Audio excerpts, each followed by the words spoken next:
No, you fucked it up. Oh. No, you fucked it up. Stop. What? No, we just fucked it up before Dave came on. Why do you keep going? What? I didn't think it sounded bad. So It sounded terrible. Tempo. Zombie Nation. Hear it?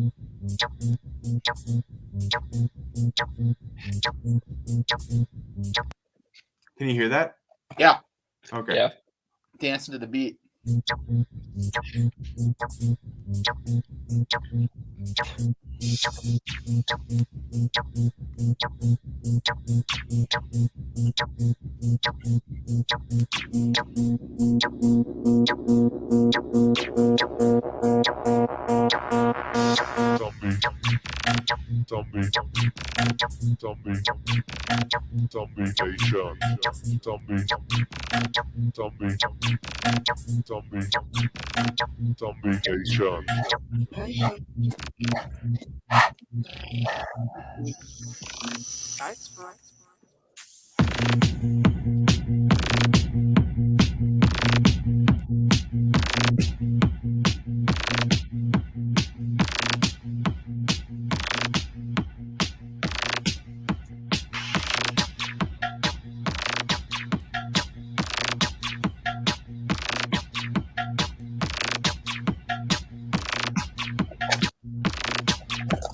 Backyard tennis is the shit. Backyard tennis is the shit.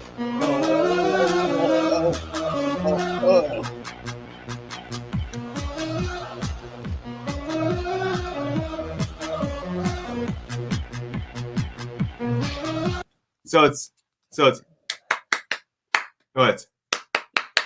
I can't do it. Dave just looked like John Travolta in Dirty Dancing, so I think we should just use Thank that. you. All right, yeah, I like that. All right, I think Kernkraft 400 they're dead and they can't speak English, so yeah. I mean, fine. boys are back. Like I feel like that intro is unreal. That's one way to hype yourself up before a match or game, whatnot. Do you guys have any pre-match rituals of what you do to get hyped or in the mindset of playing tennis? Yeah, there's a variety. Some range from vomiting in the shower, do the little thing. Drinking excess alcohol is another one. But in all sincerity, deep breathing. I'm pretty Christian guy here. Like to keep it low key. And also making sure I have a fresh grip. Yonex Super Grab. How about you, Cart? Yep. I mean, the alcohol suggestion brings me back to Cornstalk when we had a match on Cornstalk Day, just filling up the keister in the bottom of the backpack with Cornstalk pregame juices for as soon as the match was over. What a time! Carbs are important. You need carbs to function and have energy. So, and for reference, Cornstalk was our biggest drinking day on campus in college, and our coach luckily scheduled a meet in the middle of Cornstalk when we were freshmen or sophomores, and so we made do with what we had. It's kind of like Coachella, but with a bunch of small town privileged white kids. Yep, and some super mediocre music groups. I remember Matt Hokinson. He's another member of our show. And Lucas Booth, he was a German exchange guy who was super good at tennis. They came down. They were watching our match, and I got off the match. And Lucas Booth, he had a water bottle. He's like, "Hey, you want something to drink?" I'm like, "No." my parents are literally sitting right there. And like I just got off playing them. I literally walked off the court. Like I just walked off the court. How outrageous is that? Like, is that not outrageous? I mean, in if this were the ATP Tour, yes, but it's Division III tennis. Like this is Concordia College versus, I believe, Martin Luther College, non-conference matchup. We had 60 people out there watching. Which, for reference, folks, I don't even think we had the AD at our college come to a match, a conference match, even. And so to have 60 people, we didn't care who they are, what they liked, who they loved. If they were a warm body, they were there, and that meant a lot to us. So I'm gonna say, honestly, not that crazy. All right.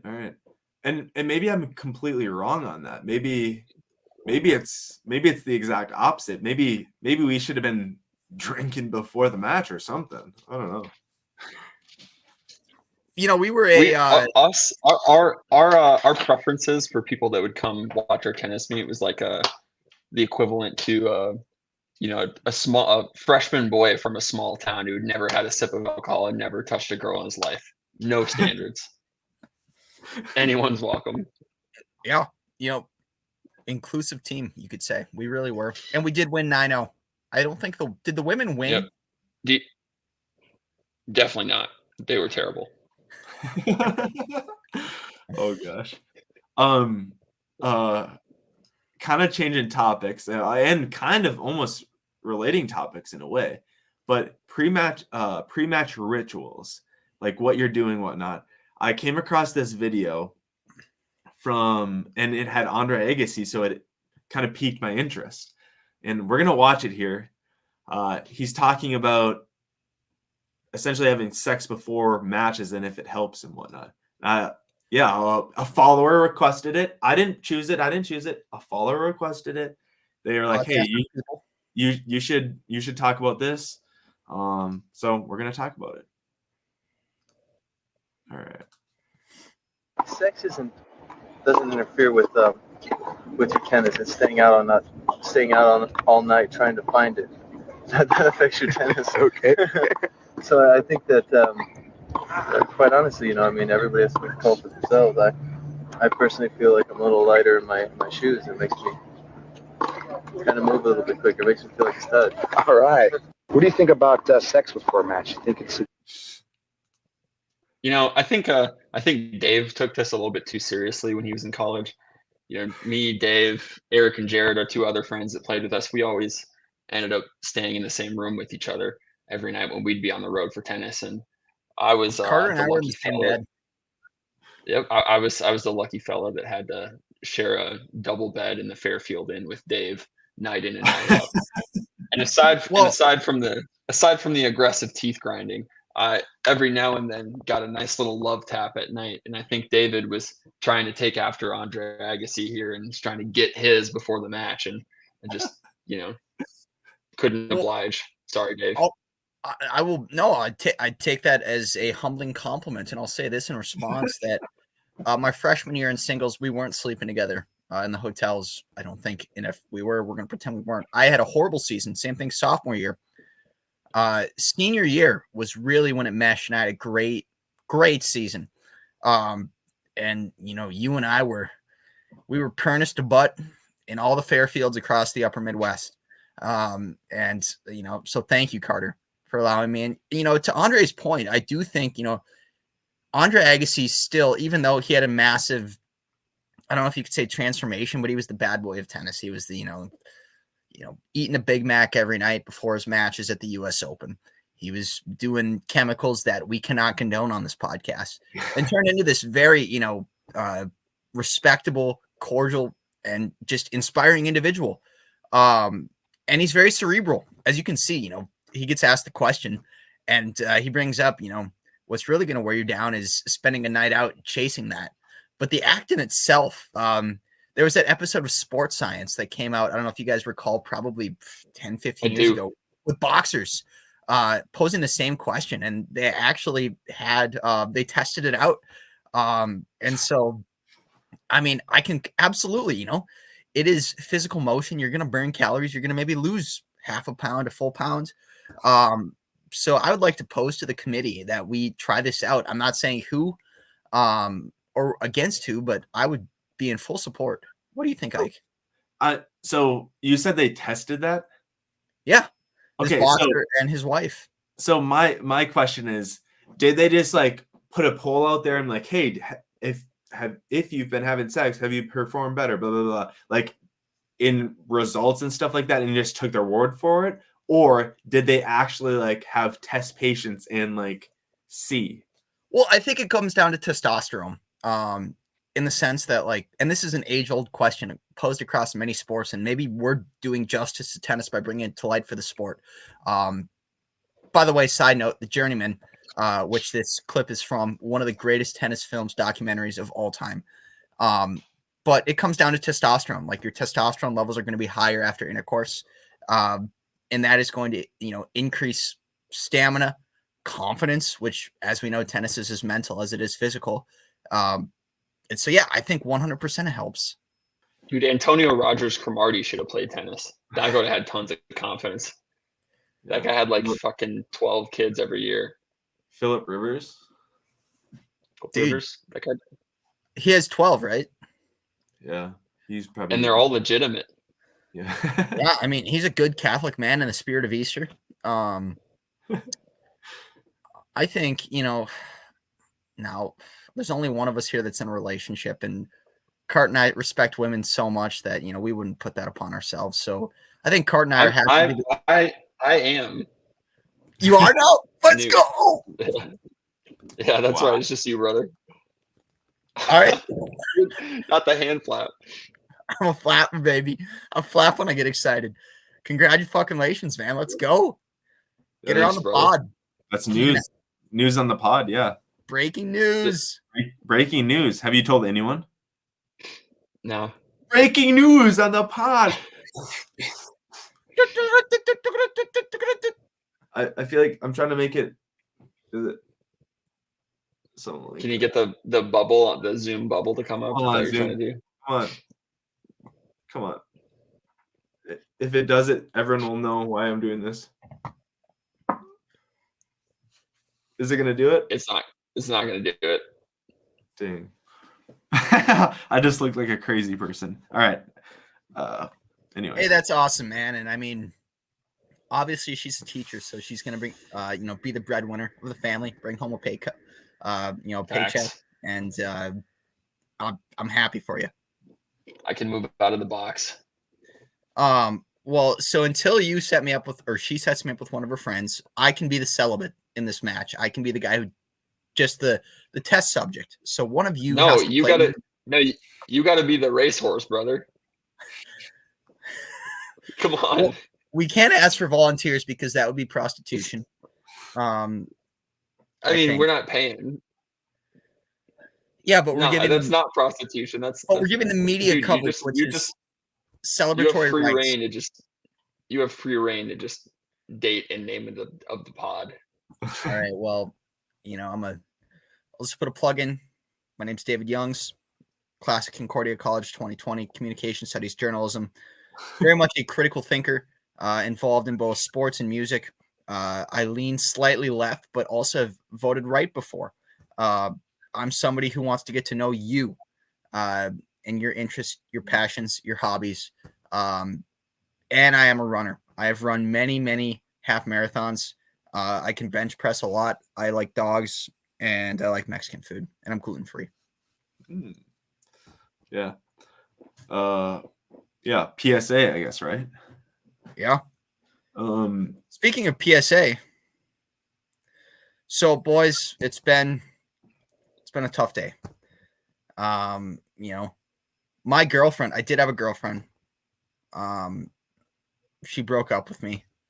My dog got hit, not even by a bus, but by a bobcat, not the animal, but the ones that do construction. Ooh. And then somebody tried to prank me at work. They know I'm allergic to gluten, and they gave me a brownie full of not only gluten, but ketamine. And so I was having a bad day, but then I found Dakota Roasters Rough Rider coffee. Had a couple cups of this. I'm flying high, man. Flying high on life. In all sincerity, this is great coffee. We're all about supporting local business here. This is right out of Minot, North Dakota. Some of the best coffee you're going to have. We all drink coffee, whether you're a morning crack of dawn, whether you're a, got to kill the day, have it at noon, whether you're a goddamn it, my kids just got home. It's 4:30. I need to make it till 8 p.m. so I can watch the WNBA, or not the WNBA, the NCAA women's on Friday night. Dakota Roasters is for you, and we'd love for you to try it. Yeah, it's so good. I can speak as a personal testament. For the last 5 months, I've drank it, and it's so good. Literally so good. Sometimes I just go downstairs and just go to the cabinet and just like smell the coffee. I'll just like smell it. Just like, normally I'll just spend like 30 seconds doing that, just kind of take it in. And then I go back, sit down, watch some TV, watch some YouTube. And then I'm like craving it a little bit more. I'll go back and just like. No, literally. Well, both Cart and I were at your house, and we were just watching some boxing, or not boxing, UFC, excuse me, on the couch with your spouse, Isaac. And, you just go out to the kitchen and you're like, you guys want to sniff this? And we're like, what's this guy on? But then I gave it a little nice, and I was like, oh my goodness, like, man, I'm not going to wear deodorant anymore. I'm just going to pack some of this stuff under my armpits. And it's really changed my life. Yeah. But what I'm getting at is the smell is a result of the taste. The taste is unreal, which also results in a really good smell. Yeah. And it's really good taste too. Yes. So, yeah. I think Cart probably got into his current relationship because the madame heard that he was drinking Dakota Roasters. Yeah. I mean, it adds up. Yeah, and I started drinking Dakota Roasters and my whole life changed. And we do have a promo code for everyone. If you go to dakotaroasters.com, pick up some bags of coffee, put some some flicker tail blonde or whatever kind of blend that you want. If you're a light roast, medium roast, dark roast kind of person, they have it for you. They have a lot of different options. I like their Rough Rider coffee. It's super fire. But anyways, if you go to their website, put in 3 bags, you'll get free shipping, which is fire. Good deal. If you look at the brands at store, it's the same price. So it's just super convenient. They ship it right to your door. And if you use promo code tennis, all lowercase, you get extra 10% off. So yeah, I don't know. It's a fire deal. We're not gaining anything from the sale. We're just hyping it up. I think it's extremely important to be transparent. Like, I'm just a user of this product. I love this product. I wanted the discount for myself, and I want to promote it. So, yeah. Good coffee, folks. Yeah. To finish, in last topic, I'm curious what you guys think about the new rules for the ATP for doubles. The time between points will reduced to 15 seconds after rallies shorter than 4 shots. Otherwise, it's 25 seconds. So it's going to be quick. Dude, this is a no-brainer. You think yes? No-brainer. Everything in the world is moving to short form. People have no patience. Anything to improve viewership, I think, is great. I think tennis is in like a good place. The ATP is in a good place. Definitely a much better place than the PGA post live or pre-live, and I mean anything really. And I mean, I'd be interested to see the numbers. I think it's growing, but complacency is the enemy. And I think anything to make the fan experience better is great. Even Ike, you and I went to the U.S. Open a couple years ago. I would appreciate it a little bit faster pace anyway. And I think a couple seconds in each it makes a difference because there are some players that really like draw it out too. So to play devil's advocate with you, Bart, I was talking with someone else today, and they said it's the purity of the game is changed when you change something like this. Like it's not the same. It's more of like entertainment rather than like the purity of like actual tennis. And there's a lot of purist tennis players out there, a lot of old heads who really like the pure form of tennis. So it kind of questions that a little bit when they're changing rules, and a lot of people don't like that. Do you think it could potentially damage the sport? No, people will adjust. People want to play tennis. People want to play tennis. They'll adjust. I think a lot of players could be wrong, but I think most players already probably comply with the rule change. Like they're probably moving at that pace anyway. Mhm. So I don't think it would make that big of a difference. And the people that aren't moving quick enough, like fucking figure it out. It'll be fine. Right. Well, and I would back Big Bet Carter here in the sense that like Big Bet Barter, sorry, not Big Bet Carter. They're following in the footsteps of baseball, another very much purist traditionalist sport. When they added the pitch clock, the purists were in shambles. And I consider myself a baseball purist. But in all reality, society moves forward like a freight train, and you got to shit or you got to get off the pot. And the USTA shit, and I say shit in the best way possible. The USTA announced today they're trying to grow the game of tennis by the year, I believe it's 2030 or 2035, to 35 million people in the United States of America. This move by the ATP matches, it's a perfect match right there, in the sense that, hey, the game may not look like how it did for us when we were playing high school tennis or growing up. But the thing is, like, let's look at it this way. If you're a Division 1, 2, or 3 tennis player or a pro player, is that 10 seconds between the point differential? Is it really going to alter your game that much? Yes, it's going to take some getting used to. But at the same time, a majority of points we know in the sport of tennis are under 4 shots. I believe it's 75% in singles. It's got to be even higher in doubles.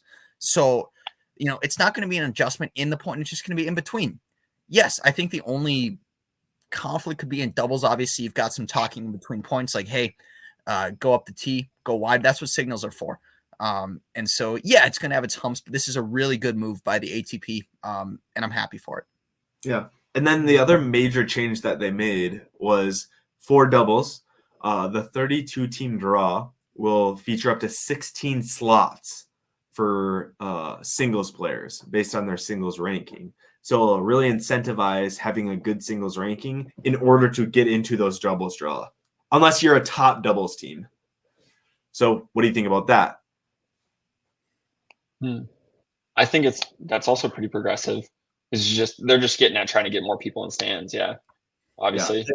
I think an important thing that tennis needs to do is they need to promote their top players better. They need to create more of hype around them.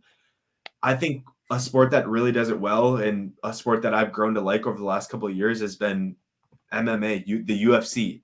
They're very, very good at promoting their athletes, their fighters. Yeah. And tennis doesn't do quite as well of a job at that, despite having more of a long-term viewership and stuff.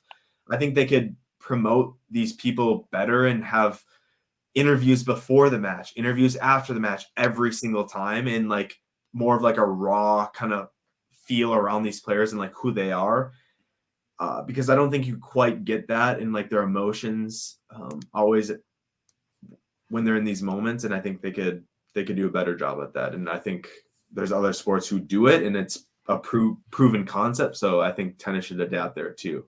Well, I would agree. I think, sorry to cut you off at the end there, but I think, you look at baseball. Baseball is dealing with the same problem, not as large as tennis, because baseball has a larger audience in the U.S. at least, but they've incorporated in-game interviews, which the purists hate. I hated it at first, but it gives you a more live look, an in-depth look at what is going through their mind, even if they give you corporate answers. The reality is like the sport is made by its fans. There's always going to be great tennis players. That is never going to end or die. However, fandom can die. So the ATP, the USTA, the WTA, whatever organization it may be, like putting funds into fan engagement and making this fan friendly should be A1 priority. Yeah. I completely agree. Does anyone want to touch on their bios before we end? Sure. Yeah. So Miss Peach is in this, I've been a little bit political the last couple of weeks, and that's a personal thing, but also just in general, I found myself just scrolling everything. I work in a very political environment, and it makes me so angry. And I need to do a better job separating emotion from logic as somebody who prides himself as a logic guy. But I will say this: nobody unites this country like a beautiful pit bull, who, by the way, was adopted and rescued by one of the most popular people in this country, Dave Portnoy. And love him or hate him, You can't fault a guy for saving a dog's life and all the money that him and his organization have donated towards rescue shelters and rescue animals. So I think that's pretty awesome. Loud Luxury, popular EDM group. They made a mix of Miss Peaches. How badass is that? She's a beauty. And so this is a pro Miss Peaches podcast. And so you can ride with us or you can hate animals. Up to you. It's hilarious when he's talking, or like when he's talking to his dog. Miss Peaches. Yeah, the way he says it is just like, it's almost like ASMR in a way. Like it's like interesting to like hear him. Like you hear this like, I don't like Dave's kind of a rough, like and pretty straightforward person, based on the last 20 years of his show, like his company. I don't know. It's just like it's just a different like perspective on who he is. So it's like, what?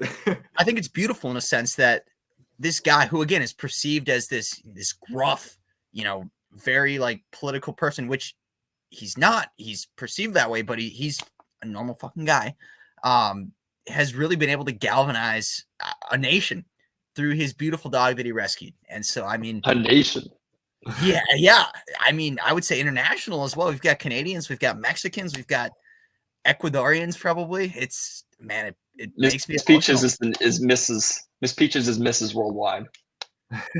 Yeah, she is.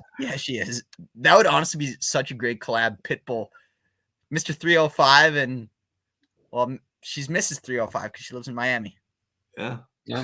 Same zip code. My area code. My shout out, straight up, Kristen Gear, pay us.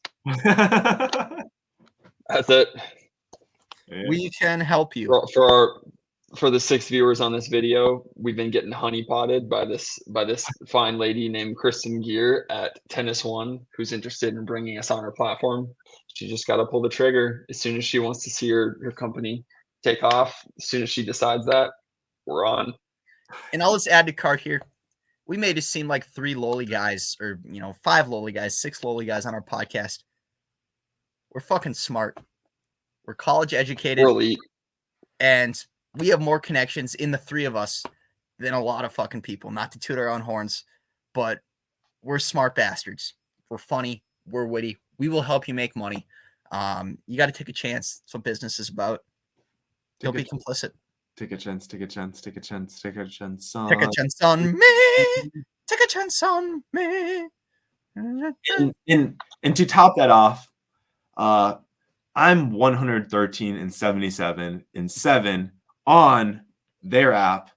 I'm playing it anyway, so I'm a dominator. I played almost 200 contests now, so I feel like that deserves some merit too. And yeah, it's pretty fun. So yeah. We give a shit. We care. Let's end it there.